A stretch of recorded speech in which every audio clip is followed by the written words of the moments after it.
December 17, 1944, a frozen crossroad outside St. Vith, Belgium. A lone Wehrmacht motorcycle hums through the Ardennes fog, its headlamp wrapped in blackout cloth. The courier's gloves are stiff with frost, his breath a faint silver cloud under the trees. In the leather satchel strapped behind him lies a bundle marked Oberkommando West Dringend. Inside, the timetables for a counter-offensive meant to split the Allied front. But 20 kilometers away, near the hamlet of Poteau, an American reconnaissance jeep idles in the dark. The driver, Private Frank Marlin of the 7th Armored Division, spots the glint of movement, a single headlamp weaving through the mist. 3 minutes later, the engine sputters. The courier slumps over the handlebars, and the satchel slides into the snow.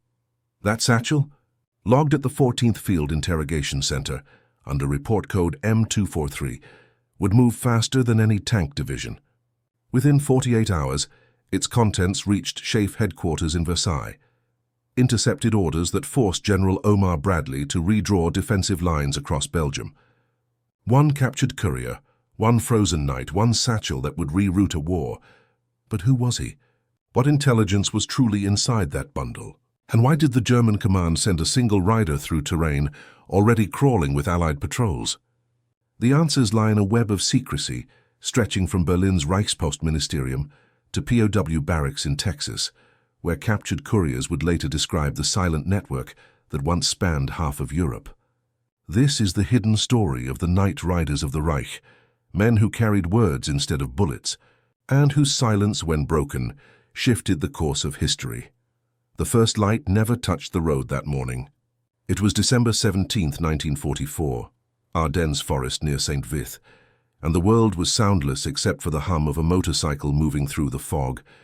The engine belonged to a Zundap KS 750 courier bike, serial number faintly visible through frost. Its rider, Unteroffizier Karl-Heinz Wiegand, carried a sealed satchel stamped Oberkommando West. Inside, under waxed paper and cord, lay the operational field orders for Unternehmen Wacht am Rhein, the Ardennes counteroffensive that Hitler believed would split the Allied front and force peace on his terms. At 06:47 hours, U.S. patrol logs from the 14th Armored Cavalry Group mark a brief skirmish along Route N632. Witnesses recalled only the echo of a single burst. When the fog cleared, Wiegand's motorcycle was found half-toppled in a ditch, its headlamp shattered. The satchel was intact. One half-eaten apple lay beside it, its pale flesh already turning brown. Within 4 hours, that leather pouch was on an army truck bound for the 14th Field Interrogation Center near Spa, Belgium. Captain Maurice D. Price, an intelligence officer trained at Camp Ritchie, opened the first folder under the dim glow of a Coleman lamp. Operation Wacht am Rhein, it read. The room fell silent. That phrase, "Watch on the Rhine," had appeared weeks earlier in intercepted radio fragments dismissed as code for morale propaganda. Now it was real. At 20:30 that evening, Price teletyped a summary to SHAEF headquarters in Versailles. The coded entry, int log M243, crossed 280 kilometers of line before landing on the desk of Brigadier General Edwin Seibert, Chief of Intelligence for General Omar Bradley's 12th Army Group. The orders revealed exact fuel depot placements and projected timelines for German armored divisions pushing through. The Schnee Eifel, a captured courier's satchel, rescued from a frozen ditch, had just given the Allies their first verified glimpse into the coming storm known as the Battle of the Bulge. But even then, questions lingered. Why risk sending handwritten orders by motorcycle through a region crawling with Allied scouts? Why not use Enigma-secured radio? The answer, buried in German command memos, lay in the fear of interception. By late 1944, Allied codebreakers at Bletchley Park had cracked multiple Wehrmacht keys. Hitler's field commanders reverted to hand couriers, trusted riders from the Reichspostministerium, trained to deliver messages faster than encryption machines could cycle. Red Cross inspector passing through. Spa that same week noted in his December 19th report that the American camps buzzed with rumors of captured orders. The soldiers speak of them as if they were victory itself. That single document, he wrote, traveled from one pair of gloved hands to another, and with it perhaps the fate of regiments. By dawn on December 18th, analysts traced the courier's route backward, through Malmedy, Munchau, and the Siegfried Line near Hofen. The names on the orders matched units of the 6th Panzer Army under Sepp Dietrich, whose tanks were even then advancing under the morning fog. A captured satchel had unmasked the entire left flank of the offensive. Bradley's staff scrambled to realign defensive sectors, and by December 19th, Eisenhower had already ordered the 101st Airborne to Bastogne. Still, Wegen's story remained sealed behind interrogation notes. When Allied interpreters searched his pockets, they found a ration chit for Heer's Gruppe B, dated December 10th, and a railway meal stub from Bonn, Kartoffelsuppe, 400 tiny fragments of an ordinary life. A man who'd likely eaten his last warm meal before carrying orders that would cost tens of thousands of lives. The silence around him became part of the mystery. The courier's lips stayed closed through his first interrogation at Spa. Even after being offered coffee, a gesture noted in Captain Price's December 18th field report, subject refuses to speak, requests to know status of motorcycle. A moment almost absurd in its normalcy amid the chaos of war. What Price could not know was that Wegen was not merely a messenger. He was part of a shadow network, Reichspost couriers embedded within the Wehrmacht Signal Corps, men bound by oaths older than the Nazi Party itself. Their creed was communication without compromise. For them, the message was sacred, even when the cause had rotted. Across the Atlantic, newspapers like the New York Times and the Chicago Daily Tribune ran morning headlines on December 19th. Allied lines threatened Germans' launch. Major counterattack.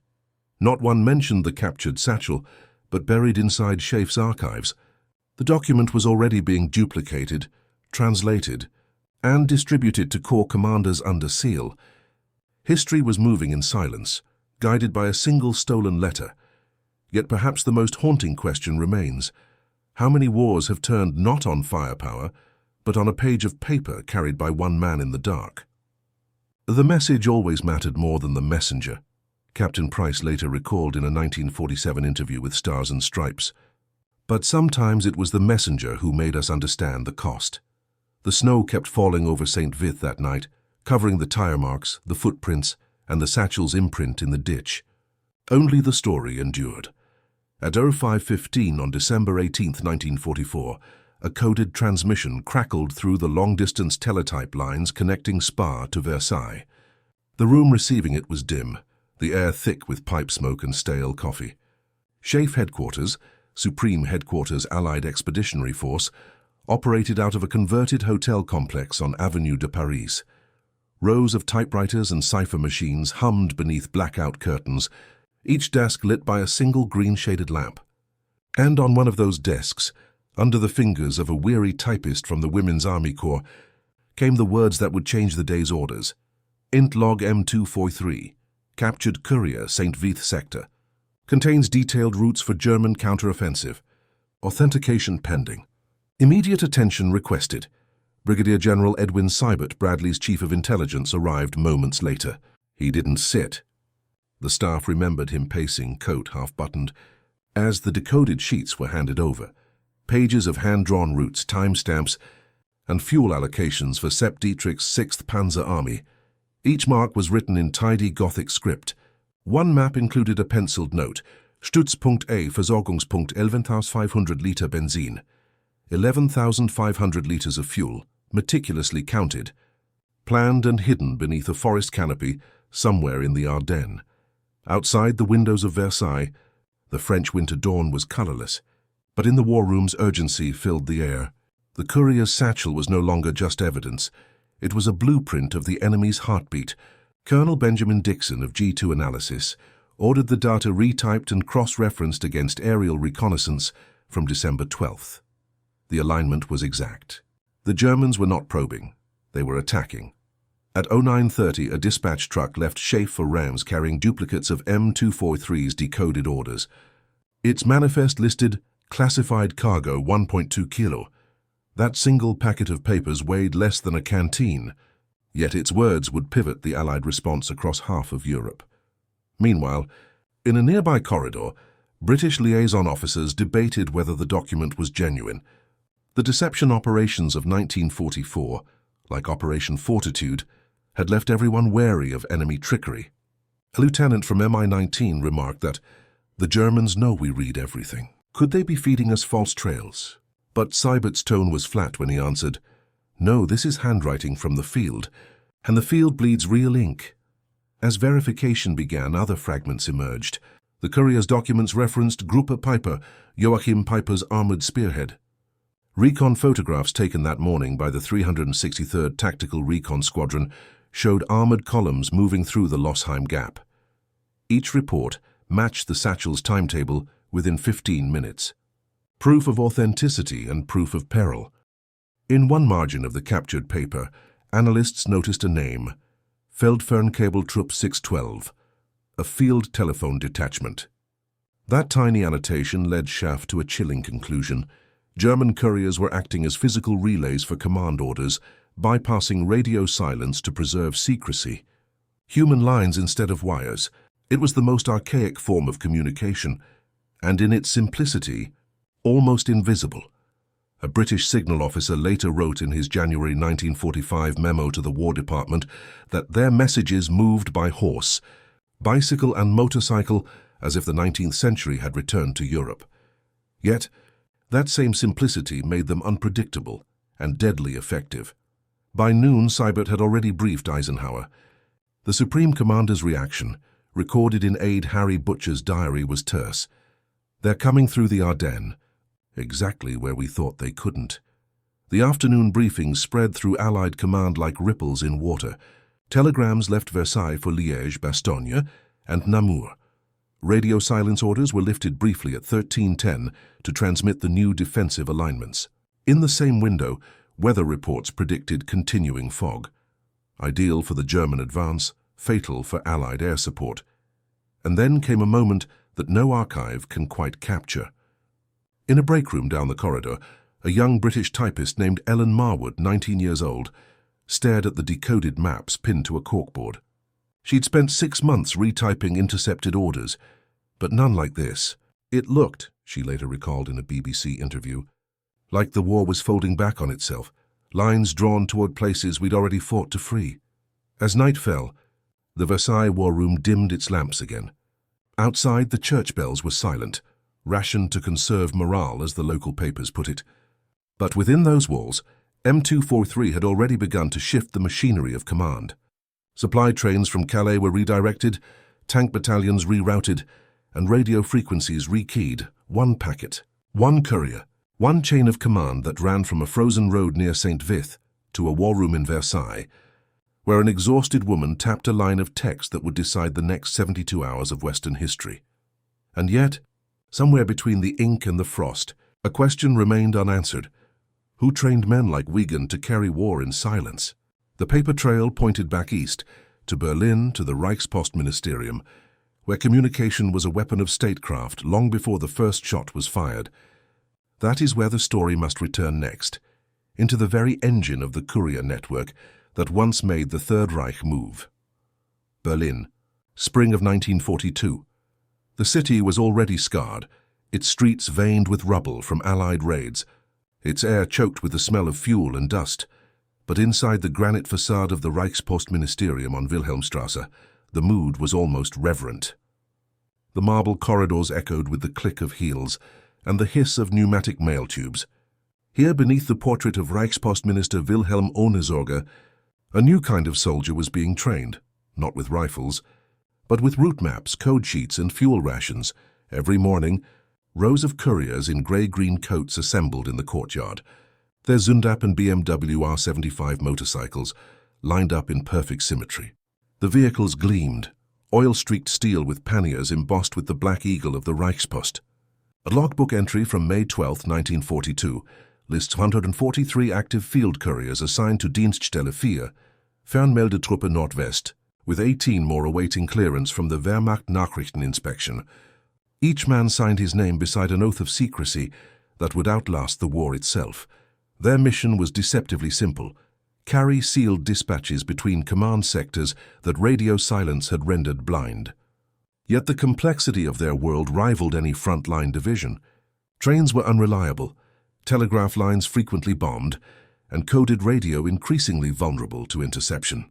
Human messengers became the arteries of the Reich's nervous system. In the training annex, instructor Captain Ernst Reuter, a former Reichspost engineer, lectured over a chalkboard diagram showing the Western Corridor, Berlin to Aachen, Aachen to Liège, Liège to the Siegfried Line. Riders memorized every station, every refueling depot, every potential detour. According to an internal memo archived in Bundesarchiv file R470138, each courier was allotted 12 liters of petrol per leg, meticulously accounted for through Deutsche Reichsbahn records inspected monthly by regional commissars. One small, surviving document captures the absurd precision of this bureaucracy. Courier number 67, Wiegand Karl-Heinz. Ration allotment, 2,200 calories daily. Issued 500-gram bread, 60-gram sausage, 30-gram fat, 30-gram sugar, 15-gram coffee substitute. His meals were regulated with the same discipline as his mileage. The Reich measured loyalty in grams and kilometers, but the riders were not mere bureaucrats.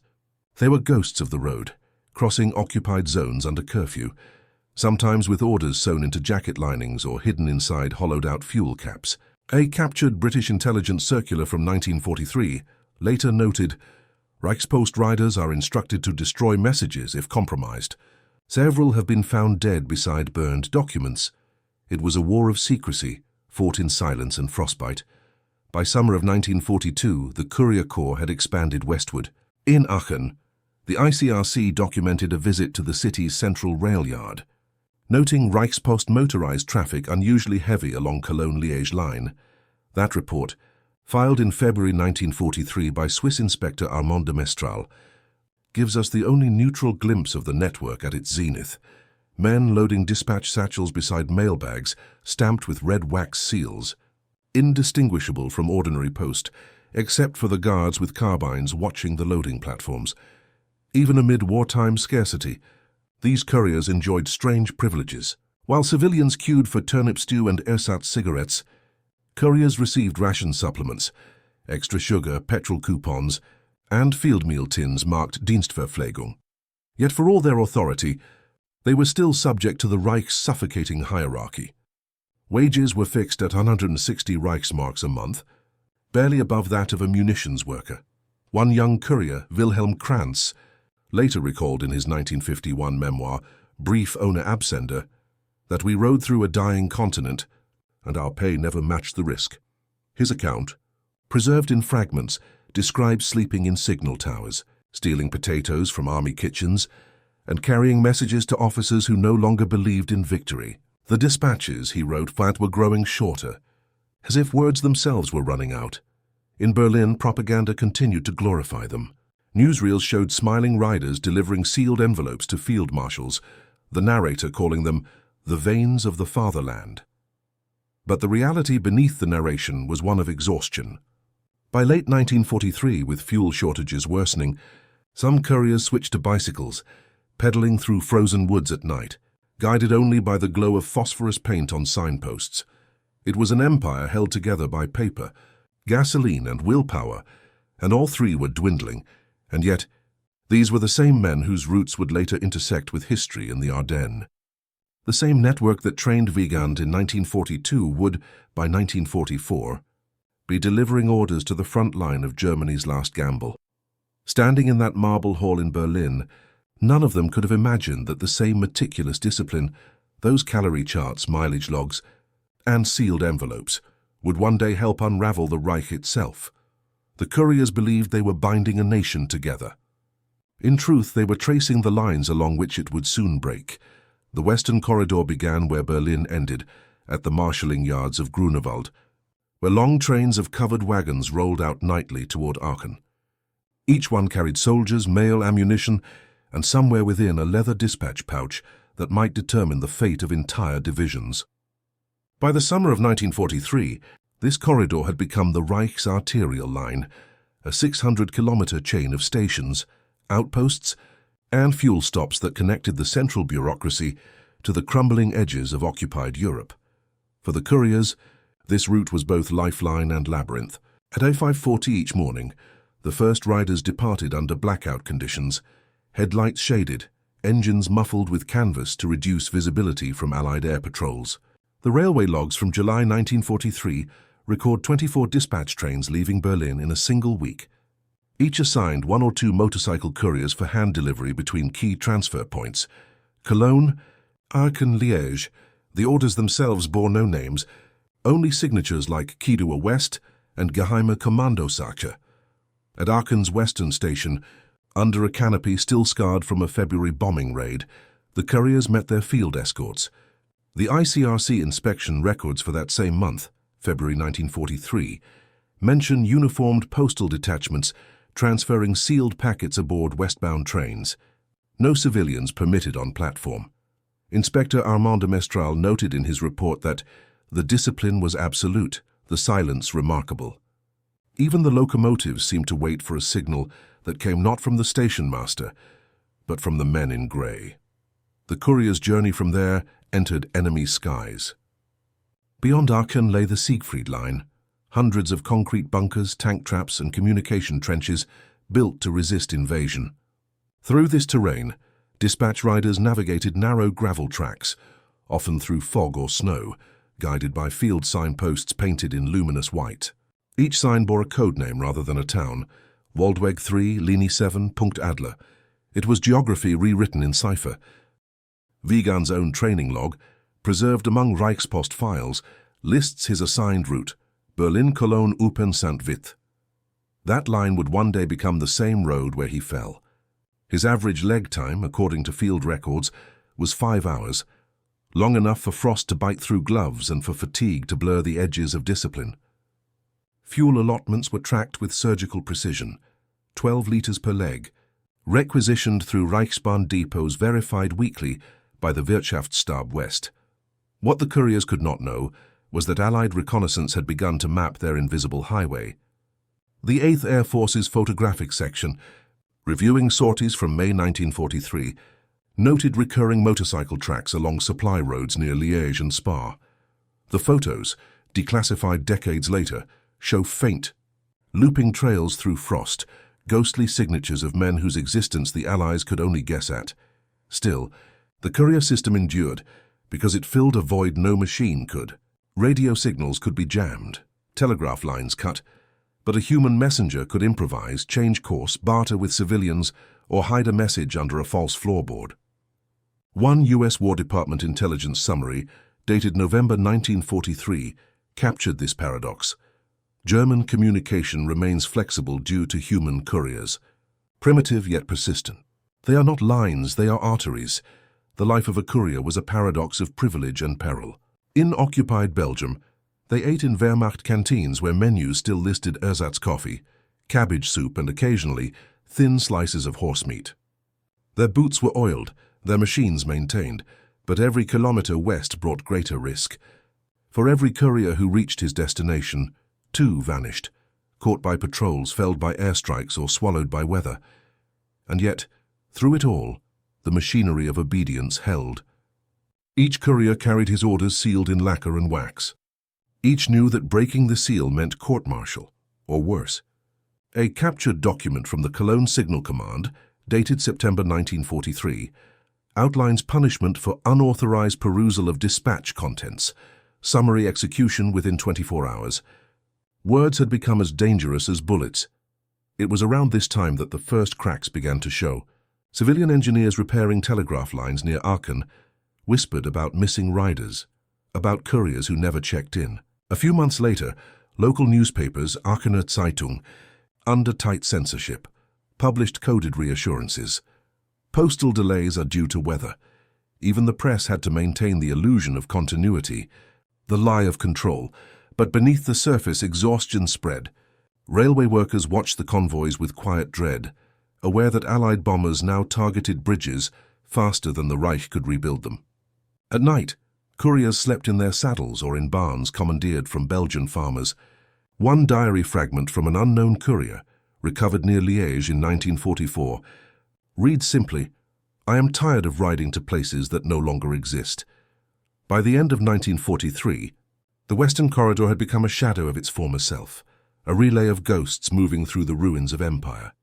The couriers rode not toward victory but toward silence, Still, they rode. Because the machine, the Reich, demanded it. And somewhere in those endless miles between Berlin and the front, a young man named Wiegand was tracing the route that would one day carry him into history's hands. A frozen road, a sealed satchel, and a war that would soon consume both. By the autumn of 1944, the Western Corridor was a ruin of mud and smoke. Allied bombers had pounded the railway junctions at Cologne, Liège, and Koblenz until even the station clocks were frozen at the hour of impact. Yet somehow the couriers still moved. They rode at night, through forests already stripped of leaves, through villages where no one waved anymore. The Reichspost's proud riders of the West had become shadows against the burning horizon. One of them, Gefreiter Hans Albrecht, 22 years old from Kassel, recorded his final route in a small leather notebook, now held in the Bundesarchiv. Dated October 17, 1944, it reads, "Departed Bonn 0630. Destination Linie Düren, 2 pouches. Weather poor. Fuel low." A month later, Allied artillery would erase that same route completely. Albrecht had joined the Courier Corps in 1943, drawn by what he later called the illusion of movement in a war going nowhere. By 1944, his assignments carried him through the Siegfried Line, ferrying handwritten orders to isolated field commanders cut off from radio contact. His Zündap engine sputtered through mud, carrying messages of defense, retreat, or annihilation. He was one of the few who understood the full meaning of Wacht am Rhein months before the offensive began. It was a time of fear and doubt, even within the ranks. Some couriers clung to duty. Others began to question the cause. Allied leaflets fluttered over the front, promising fair treatment to prisoners. Rumors spread that captured messengers were interrogated, then put to work in American POW camps under humane conditions. Good food, clean beds, even sports. For men surviving on black bread and ersatz coffee, that rumor was intoxicating. A Red Cross inspection log from Camp Hearne, Texas, dated September 10, 1944, offers a strange counterpoint. Dr. Charles W. Reber, representing the International Committee of the Red Cross, recorded the arrival of 247 new prisoners, many from the Ardennes sector, some identified as former couriers. "Demeanor quiet, respectful," he wrote. 2 men claim experience with Reichspost ministry. Request work in camp library. In that dusty Texas town, far from the thunder of the front, the silent riders of the Reich were now cataloguing books. Back in Europe, those who remained rode through a continent collapsing around them. Food depots failed, bridges vanished, and units disintegrated under the weight of Allied offensives. Still, the courier network persisted, each dispatch now an act of desperation.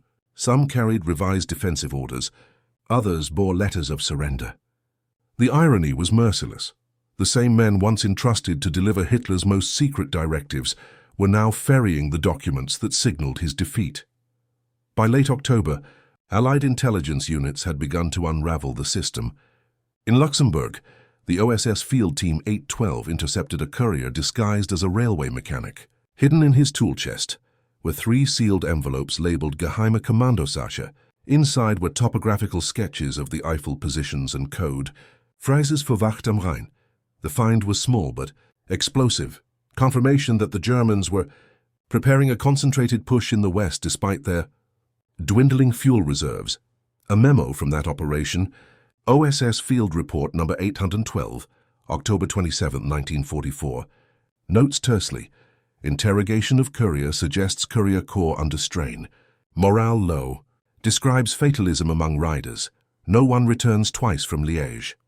The words, translated from German, carried the weary tone of a man who had already accepted the end.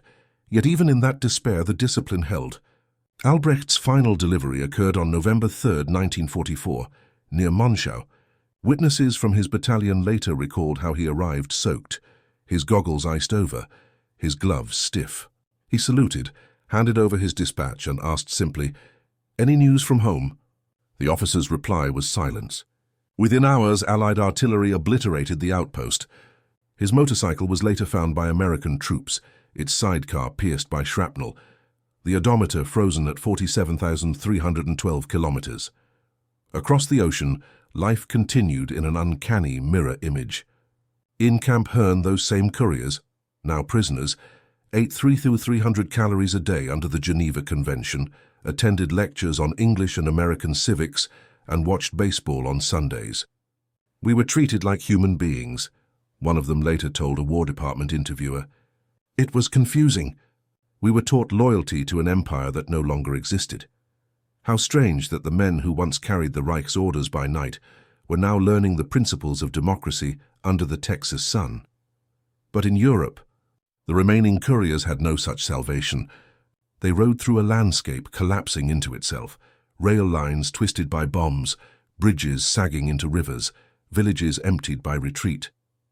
Still they rode, their mission reduced to momentum.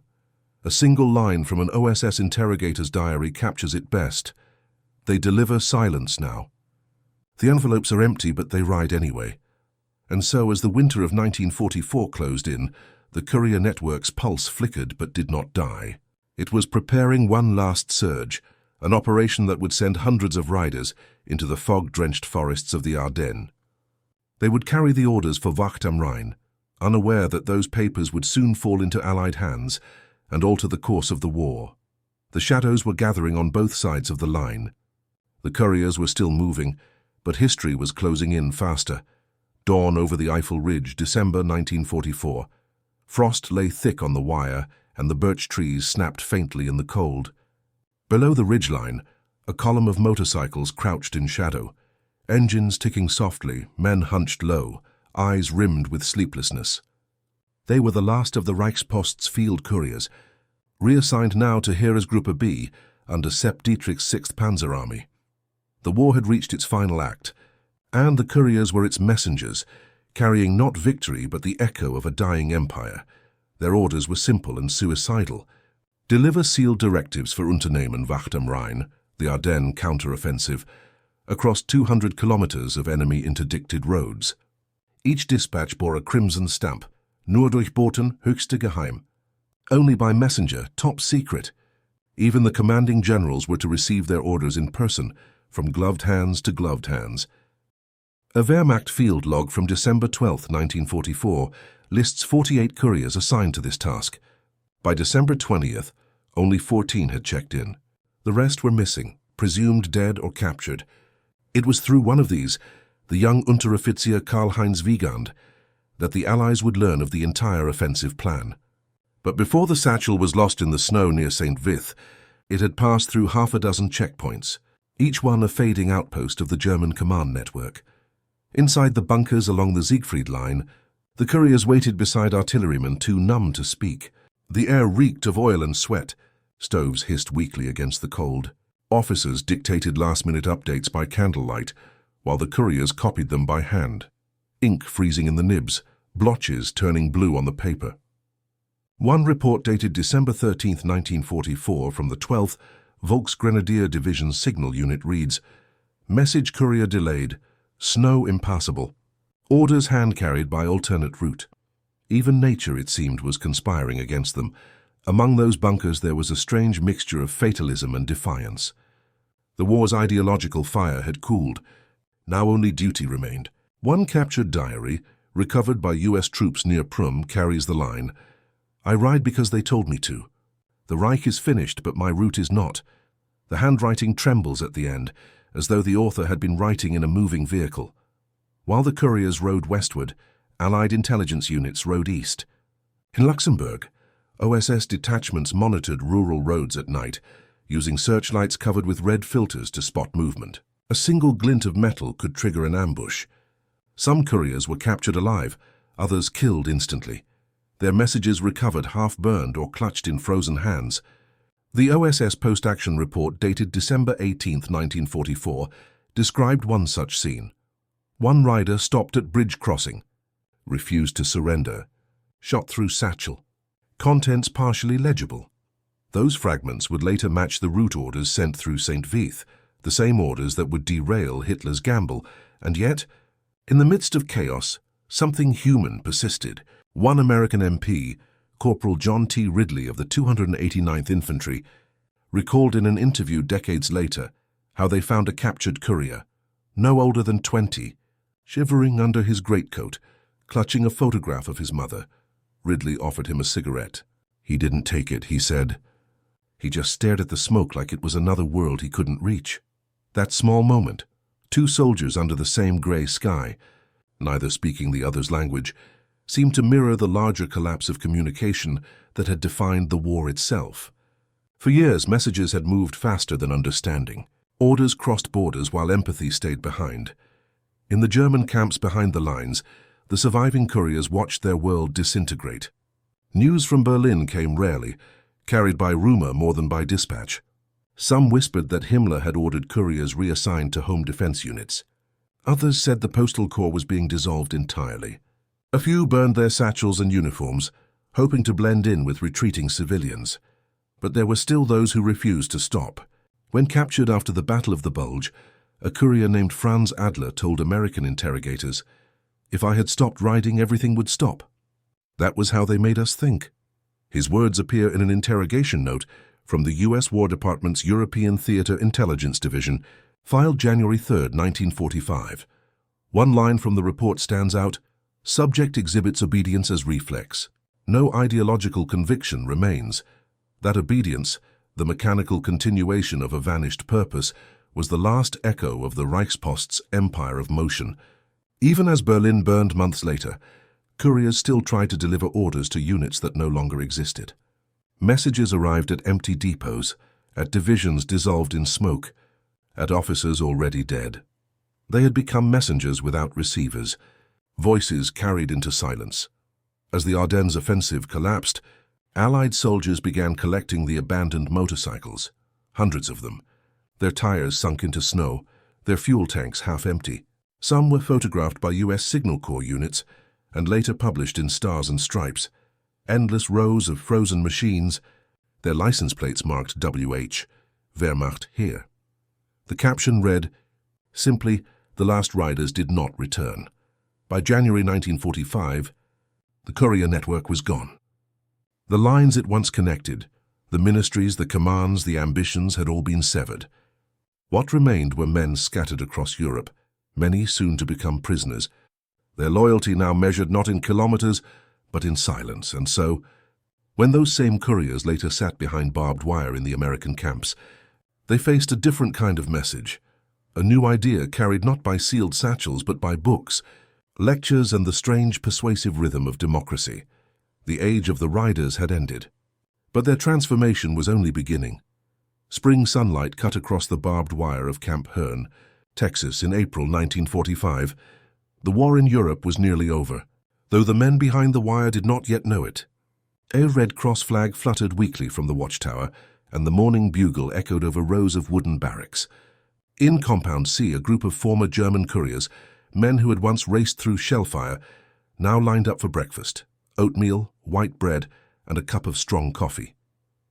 Each meal, precisely logged by the War Department, provided 3,270 calories per man per day. It was more than double the ration a Berlin civilian received that same month.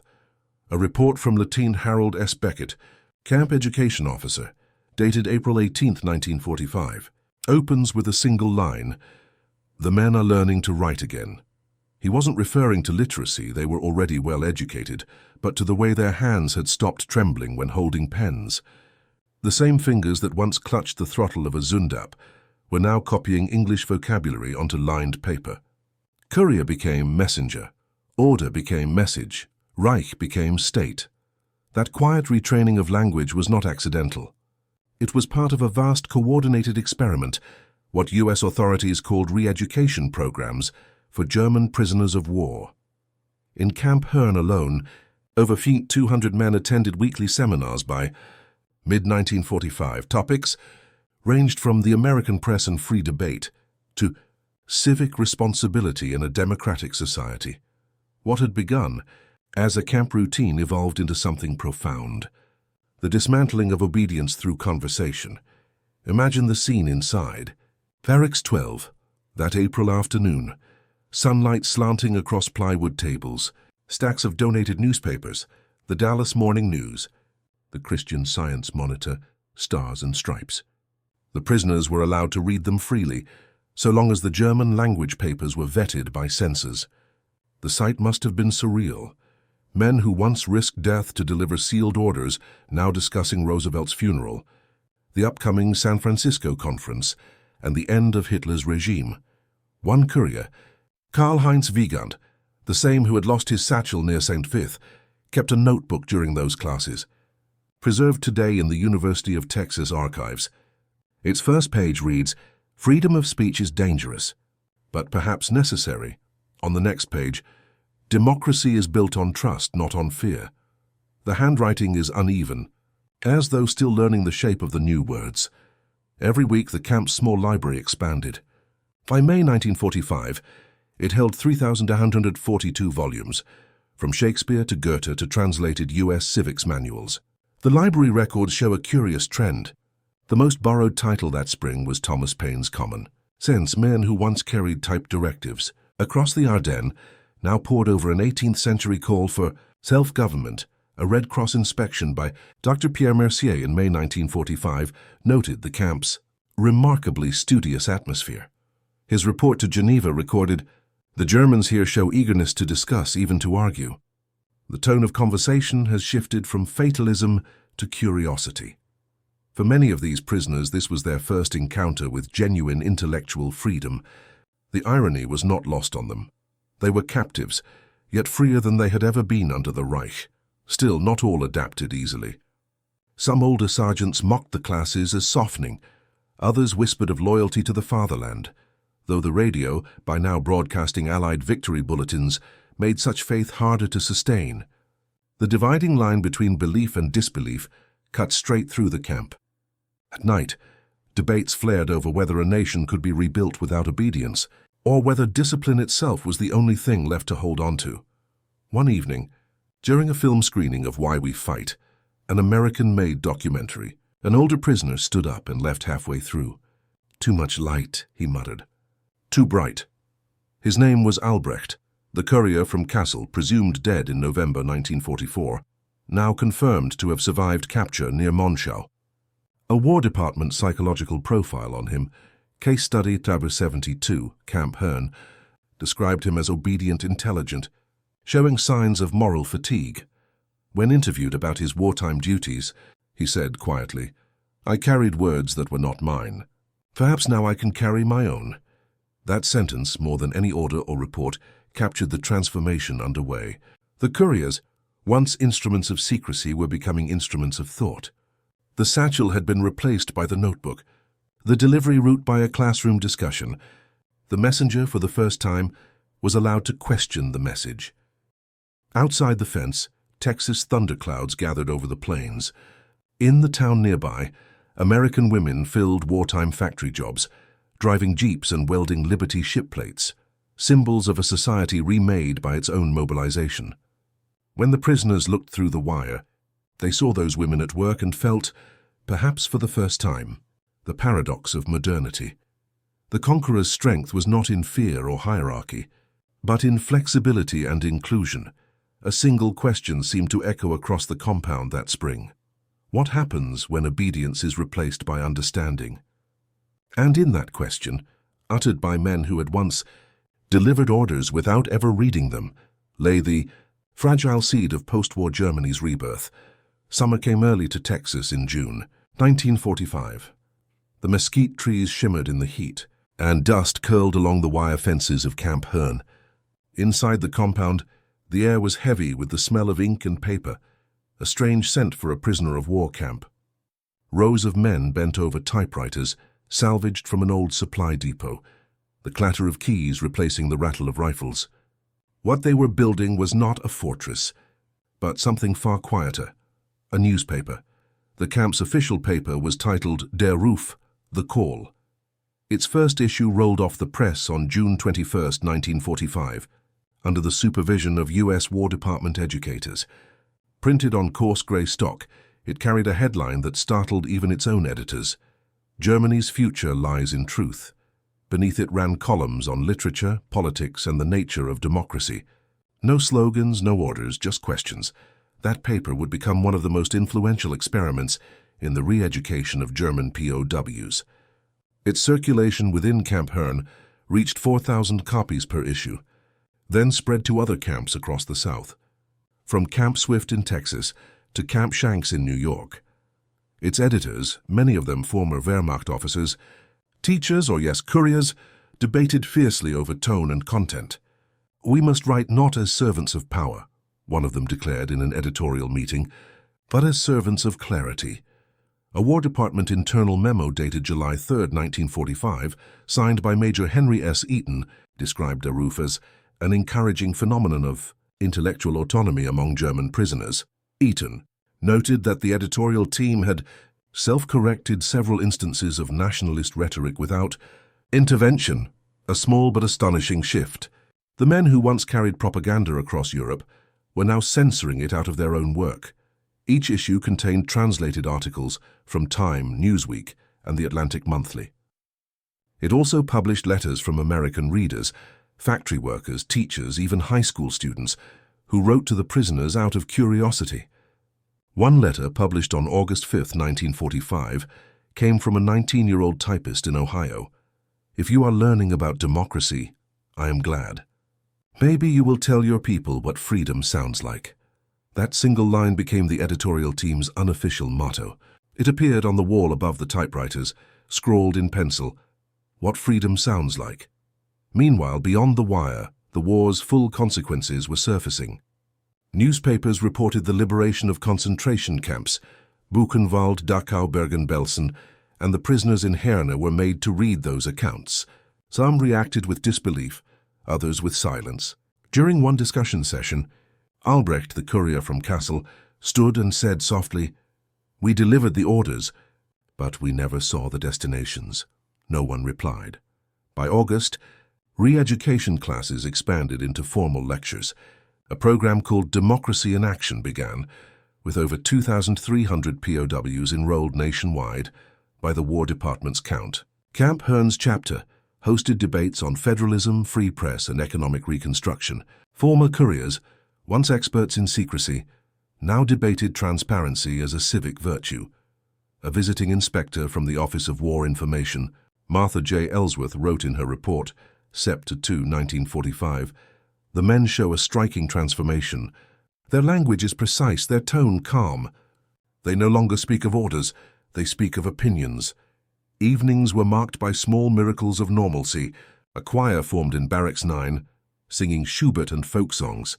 On Sundays, a local Methodist pastor, Reverend Samuel Broderick, was allowed to hold bilingual services in the camp chapel." He wrote in the Hearne Chronicle, "Their voices carried the ache of men rebuilding their own souls. But the most powerful change came from the act of creation itself. In shaping each issue of Der Ruf, the prisoners constructed what psychologists later called a paper democracy, a rehearsal for citizenship. Every sentence was debated, every headline argued over. One guard recalled that the editors once spent an entire night deciding whether to describe Hitler's death as an end or a release." As the Texas summer faded, a peculiar sight became common: men sitting outside their barracks reading. Newspapers on knees, pencils in hand, sunlight glinting off barbed wire. It looked almost peaceful, almost academic. Yet every page they turned carried a silent reckoning. Could words undo what orders had built? Could a newspaper become an act of moral repair? One entry from a camp diary, written by an editor named Otto Rehfeld on September 18, 1945, perhaps answered best, "We once rode for the Reich, now we write for the truth. The road is longer." Those words would echo far beyond Texas. After the war, when Der Ruf was re-established in Germany under Allied supervision, several of its editors, including 2 from Camp Hearne, helped shape the tone of the emerging West German press. Their first issue in Munich opened with the same headline used in Texas that June. "Germany's future lies in truth." The couriers had finally delivered their last message, this time not in a satchel but in print. By February 1946, the wind had changed direction over Texas. The war was long over, yet the camp still buzzed with a strange tension, the silence of waiting men. Across the United States, trains began rolling again, not with soldiers or tanks this time, but with prisoners going home. Over 370,000 German POWs were repatriated between January and July 1946, under Operation Eclipse Repatriation, their names typed neatly on manifests filed with the War Department's Prisoner of War branch. Camp Hearne's records show that its last transport departed on March 12, 1946, bound for the port of New Orleans. From there, the men would board Liberty ships for Bremen and Bremerhaven, ships that once carried munitions, now loaded with men who carried notebooks, essays and questions instead of rifles. At dawn that morning, as the camp gates opened, Lieutenant Harold Beckett stood on the watchtower and watched the buses pull away. "They are no longer the same men," he wrote in his final camp report. "They arrived as instruments. They leave as individuals." His report noted that over 78% of Hearne's former couriers had completed the re-education syllabus, and nearly one-third had volunteered for additional English classes. In one of the buses, Karl-Heinz Wiegand sat by the window, clutching a folder of his essays from the camp's Der Ruf newspaper. The top sheet bore a handwritten title, "Obedience and Conscience, a Messenger's Burden." He had rewritten it 3 times, correcting his English in pencil. Across the aisle sat Albrecht, the older courier from Kassel, whose silence had once seemed unbreakable. Between them, a small tin radio crackled with static. The announcer's voice, faint but clear, carried the news that the Marshall Plan was being discussed in Washington, a plan to rebuild the very continent they had watched collapse. When the buses reached the port, the men were issued new uniforms marked POW Return. The ship manifest for Liberty ship SS Thomas Nelson, departing March 15, 1946, lists 1,132 names, including Wiegand and Albrecht. The records note behavior excellent. Reading material, the New York Times, March 13th edition. The men stood on deck as the shoreline faded, the Gulf of Mexico unfolding into a vast horizon. Somewhere beneath the hum of the engines, they could still hear the clatter of their old motorcycles.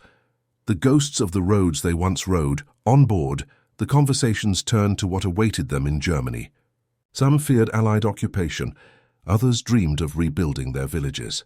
Wiegand reportedly told a War Department interviewer, "If they let me teach, I'll teach what I learned here. That a message without truth is only noise." His words appear in the repatriation interview file, number 4407, Bremen Group, one of hundreds archived after the war. Their journey across the Atlantic took 18 days. They docked at Bremerhaven under grey skies, stepping onto a soil they barely recognized. Allied officers handed each man a small leaflet titled, "Rebuilding Germany, Your Role." It outlined vocational programs, literacy initiatives and community rebuilding efforts that would later become cornerstones of the Marshall Plan. Within a year, more than 60,000 returning POWs had joined these programs, contributing to reconstruction projects ranging from roadworks to vocational schools. In the ruins of Kassel, Albrecht walked through streets where the postal ministry once stood, now only a shell of walls. He found his mother's house gone, replaced by a crater. But nearby, children were rebuilding a playground from salvaged timber, their laughter rising against the emptiness.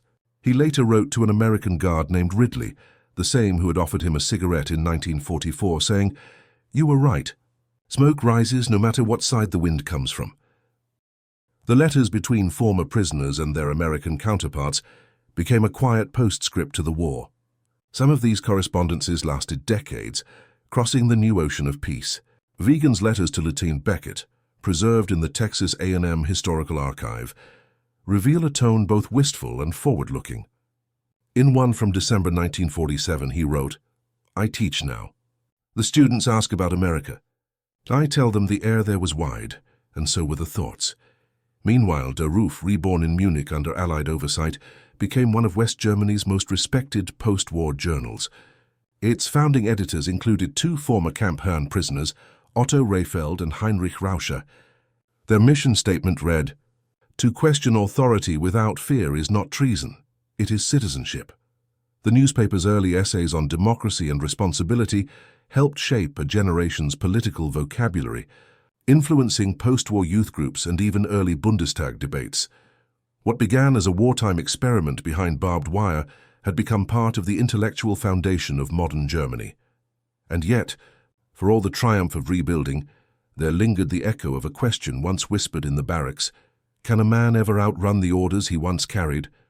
The answer perhaps lay not in denial but in remembrance. For every courier who rode through the night believing in a doomed empire, there was now a teacher, a journalist, a citizen carrying a new kind of message, one bound not by orders but by conscience. Autumn 1949. The sound of hammers echoed through the narrow streets of Munich, as scaffolding rose where ruins once stood. Germany was awakening, not in triumph but in endurance. In a small office above the Maximilianstrasse, the presses of Der Ruf turned once again, this time in a nation that no longer called itself the Reich. The men who had once carried messages across war zones now carried editorials, essays and debates into a fragile democracy. At the heart of that revival sat Karl-Heinz Wiegand, the former courier from St. Vith. His desk was piled with manuscripts, galleys and one faded relic, a leather satchel, its clasp broken, kept as a reminder. The window beside him looked out over a city still pockmarked by war, but alive with motion. Tram bells ringing, students debating outside cafes, American jeeps sharing the roads with bicycles. Somewhere in that motion lay the living proof that history, once shattered, could be rebuilt piece by piece. The new issue of Der Ruf, dated October 23, 1949, carried an editorial that Wiegand wrote himself. We once believed that duty meant silence, but duty now demands speech. Every nation must learn to argue with itself. Beneath that headline, the masthead listed familiar names, Rehfeld, Rauscher, and Albrecht. The men who had been messengers of command had become couriers of conscience. Their transformation mirrored that of their country. In the same month, the Bonn Republic, the Federal Republic of Germany, was only weeks old. The Marshall Plan was in full effect. $1.4 billion in American aid had already arrived, financing new factories, vocational schools, and thousands of apprenticeships. The very concept of work detail, once synonymous with captivity, was now a pillar of reconstruction. An internal U.S. State Department memorandum from October 1949, signed by George F. Kennan, summarized it succinctly. The intellectual reorientation of former POWs constitutes one of the most durable successes of post-war policy. It noted that over 110,000 repatriated POWs had enrolled in vocational or educational programs within 3 years of returning. Many became teachers, engineers, journalists, even civil servants in the young Republic's administration. One of them, Wiegand himself, was invited that autumn to speak at a teachers' seminar in Hamburg on media responsibility in a democratic society. Standing before a hall of war-scarred educators, he began his address with a quiet sentence. A messenger without truth is just a machine. The audience, men and women who had lived through propaganda, censorship and defeat, sat in absolute silence. Then applause rose slowly, filling the hall like a rising tide. But for all the progress, the past never vanished entirely. In Kassel, Albrecht, older now and slowed by illness, kept a journal by his bedside. His last entry, dated November 5, 1949, reads, "The night riders are gone. The road remains. Perhaps that is enough." He died the following winter, buried beneath a plain stone marked only with his name and 2 dates, 1922 to 1949. Yet through men like him, the silent discipline of the old world had been transformed into something different, reflection. Back in Munich, the presses of Der Ruf thundered late into the night, the smell of ink thick in the air. On one page lay a new essay titled Reconstruction and Responsibility. In it, Wiegand wrote, "We used to deliver sealed words we could not open. Now the pages are open to all. The reader is the courier, the truth his root." Outside, church bells tolled the hour. Across the square, the rebuilt post office, its facade once shattered by bombs, now glowed with electric light. Young clerks sorted mail under the emblem of a new Germany, their hands moving over envelopes stamped Deutsche Post. To a passerby, it was ordinary. To those who remembered, it was everything. The empire of orders had become an empire of letters once more, this time addressed to the future. In one of his final radio broadcasts for Der Ruf's education program, Wiegand ended with words that would later be quoted in textbooks on post-war civic reconstruction. "We rode at night once, across burning fields carrying words that destroyed. Now we walk in daylight, carrying words that build. The message is the same as it always was. Deliver it, but this time let it live." As the microphone clicked off, the sound of the press hummed behind him. The pages rolled, bound and bundled, ready for distribution across a country learning. Painfully, to speak again, the last dispatch had been sent, not sealed, not whispered, but printed. The couriers had finally completed their route. In the ruins of empires, truth travels slower than lies, but it endures. The couriers of the Reich once rode through fire to deliver silence. In the years that followed, they learned that the greatest act of loyalty is not obedience, but understanding. They were not heroes, not villains, but messengers trapped in history's storm. Men who carried the orders that built a war and later, the words that built a peace. And so the story of one captured satchel becomes the story of a century, of messages lost, found, rewritten, and finally delivered to the conscience of a world reborn.